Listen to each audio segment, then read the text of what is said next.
Into this latest match week on Friday, we saw victories, of course, for Brentford and for Liverpool. Manchester United have got this New Year's Eve off to that winning start away to Wolves at Molineux. Still to come. Bournemouth are up against Crystal Palace, both looking to respond to defeats last time round. Fulham up against bottom club Southampton, who've lost their last 4 in the Premier League. Defending champions Manchester City can go to within 2 points of Arsenal should they beat struggling Everton at the Etihad. Informed Newcastle going for win number 7 in the Premier League up against Leeds United. And then it's Brighton up against the league leaders Arsenal at the Amex. As far as the table's concerned, at the top end, it's been some turnaround really for Manchester United. Don't forget they started the season with back-to-back defeats. They've now gone on to win 10 of their following 14 matches. And therefore they are on 32 points from 16 games. And as I mentioned, into the top 4 for the first time since March. Wolves, meanwhile, remain in the relegation zone. They stay in 18th, 13 points from 17 games. They're a point of safety, but they'll be more than aware that both Southampton and Nottingham Forest below them have a game in hand on them. Yeah, Luke Shaw smiling, and quite rightly so. He's been part of a backline, of course, not clearly used to be played left-sided centre-back, but he's kept 2 clean sheets for Manchester United, and also saying that Ten Hag has laid down a marker for other players to follow. I mean, he dare not say anything else, right? Well, I think first of all, Luke played great. He played fantastic against Nottingham Forest. He played great again today. 2 clean sheets. Wan-Bissaka's playing. Yeah. He's keeping a clean sheet as well. Malacia's playing. He's doing a job in Varane. So I think credit Ten Hag. He's had to rotate obviously with Martinez not playing. But I think when we get the first choice back, forward back, I think it just shows there's a bit of depth and there's some options in there. But the team's performing very well. Yeah, 10 wins in the last 14, as I mentioned earlier, Sean. There's real momentum here with United, is there not? Yeah, I think that the fascinating thing for me with that is the fact that winning game, we're not necessarily having to dominate them or play well all the way through them, and that is the sign of a strong team moving forward. If you can win games when you're not at your best, there's only positives that can come from that. Yeah. Well, Wolves and Manchester United might be at the opposite ends of the Premier League table as things stand, but they're being held 0-0 at the minute at half-time at Molineux. Expected goals are going to United's favours, but shots on target, pretty equal. Touches in opposition box, not too much between them. Possession, 47% to Wolves and 53% to Manchester United. What have you made of that first half, Owen? Pretty level. I think the game's lacking a little bit of quality. No fireworks just yet. We might get some in the second half and then later tonight. But hasn't been a great game. But I think there's more to come from both sides. Yeah, Sean? I have to totally agree with Owen there. The Man United, for me, have been way too passive. We assumed and thought that they would dominate possession by a bit of a margin, which hasn't been the case. And I think Wolves has just waited for their right times to try and break. And although nothing's come from what they've done, they've tried to be dangerous and threatening. And I just think Man United need to be way more aggressive in the second half. Now, after United's midweek win over Forest, Erik Ten Hag, the boss, did say he wants his side to be more clinical when they get their chances. The best chance of this game fell to Alejandro Garnacho. Should he have done better, Owen?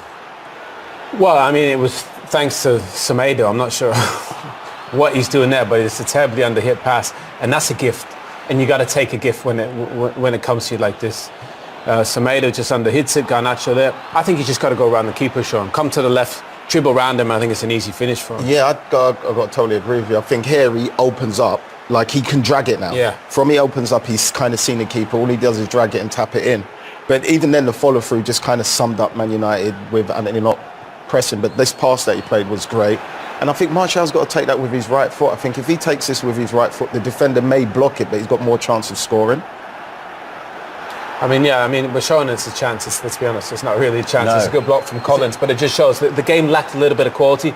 This is right at the end of the first half there. Martial just misses it from Garnacho, and in the end, Anthony was offside. But I think Garnacho's had some decent moments in the game there, but you'd expect Martial, he's got to do better. He's got to make contact there. He just misses it. But it hasn't been a game of the utmost quality in the first half. You see what Ten Hag and Steve McLaren are saying. Look, you got to finish those chances when they come. He said it against Nottingham Forest, and it's been another issue today. The obvious question is, Garnacho is starting only because Marcus Rashford is on the bench. Is that what this game is crying out for, from United's perspective? Yeah, I think you can see they look a little bit lost without him. which is quite worrying considering if he, God forbid it doesn't happen, he might get an injury. But you can see normally in the game against Forest, they knew straight away, as soon as they won the ball in deep areas, they knew Rashford was gone. Yeah. They don't have that now. So now they're trying to play slower and through an organised Wolves team, which they're finding very difficult. What about Wolves' chances? I think Wolves have played okay. You know, I think they've managed the game relatively well. Nunez has been fantastic in the midfield. Nobody comes to pressure him, and he just drives all the way through. Great little set into Costa, comes back inside. Just fancy him, maybe go to the back post there, but that's a decent half chance. I think they played well, but you can tell why they've only scored 10 goals in the league this season. You know, they play well box to box, but it just feels like, Shawnee, they're lacking a bit of end product in the crucial moments. Yeah, and it's written all over in that first half performance, and obviously the games prior leading up to this. But yeah, they need to take their half chances, or at least make the keeper work. I don't think De Gea's had much to do. He hasn't really had to dive anywhere, and that's just because of their shots are either blocked or, like the Costa shot just then, it just rolled into his hands. But there is a level of organisation about Wolves and their play. Is that down to Lopetegui's influence already?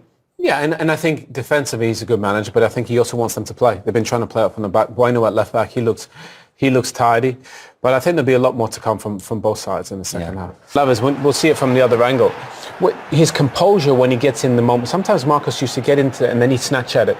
But what he does is he comes inside, he has a picture of what he wants. Johnny's going to lead him inside, really. I think you should make him go down to the left, get on his weaker foot. But once he gets in a little 1-2, and there, he just shoves Johnny to the ground. That is brilliant. You know, that shows real composure and control. And once he pushes Johnny to the ground, then he takes his shot, sets himself a little touch. That is a fantastic goal. Marcus, that just shows you the confidence that he's playing. This is the angle that get off, just pushes him right to the ground, a little touch, and in the back of net. That is fantastic. Did he have a point to prove, perhaps, or not really?